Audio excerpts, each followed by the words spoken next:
Bonjour à tous, c'est Cécile Albaret, bienvenue sur ma chaîne YouTube, la classe de Cécile. Aujourd'hui, on va travailler sur le tracé du trait horizontal.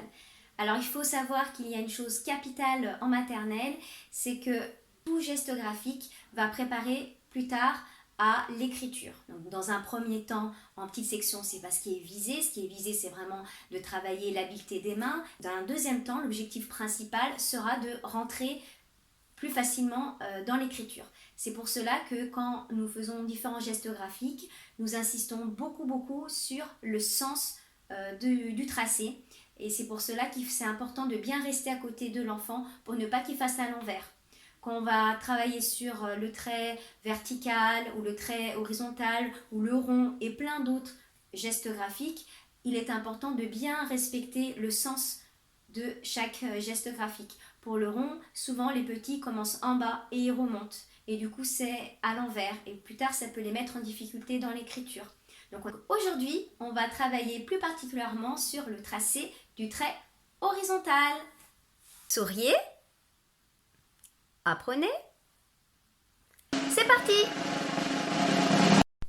Pour cette activité, vous allez avoir besoin d'une ardoise à craie, de craie, et puis par la suite d'une grande feuille de papier, ainsi que de feutres, plutôt préféré dans un premier temps de gros feutres. Alors nous allons commencer par tracer des traits horizontaux sur l'ardoise. Alors ce qui est très important dans le tracé de traits horizontaux, c'est de bien commencer à gauche et d'aller vers la droite en faisant un trait droit, comme ceci. Vous pouvez aider votre enfant avec des petits points au début et à l'arrivée. Et on recommence. On part à gauche et on va vers la droite.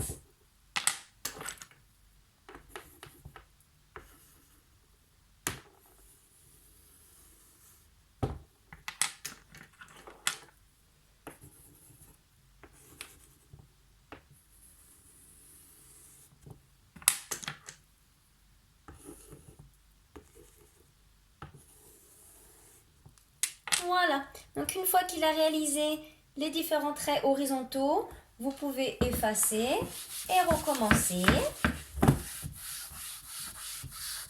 jusqu'à ce que ça soit vraiment automatique, qu'il ne réfléchisse plus à son geste.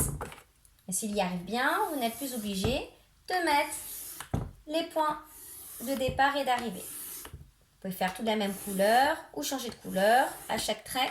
C'est à vous de voir.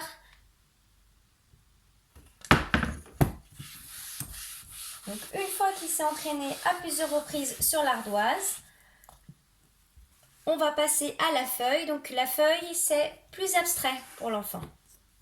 Alors, vous allez avoir besoin donc d'une feuille et de gros feutres.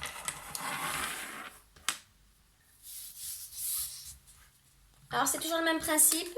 On part à gauche, vous pouvez mettre des petits points pour l'aider.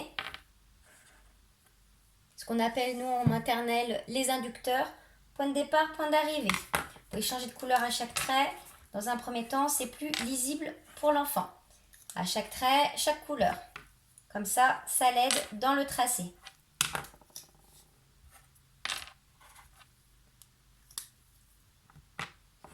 Donc, je positionne mon feutre sur le premier point et j'avance tout droit vers la droite. Et dès que je touche le point, je m'arrête. Je change de couleur, je me mets à gauche et je vais vers la droite. Et je reprends le feutre vert.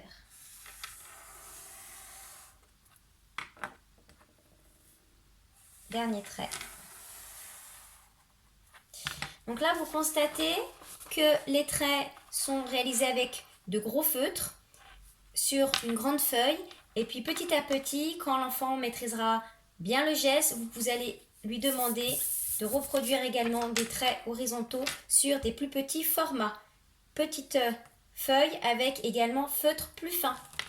Vous pouvez constater la différence de mine entre le gros feutre et un feutre plus fin que j'ai utilisé, celui-ci. Donc le feutre plus fin est bien sûr plus compliqué donc à utiliser dans un deuxième temps.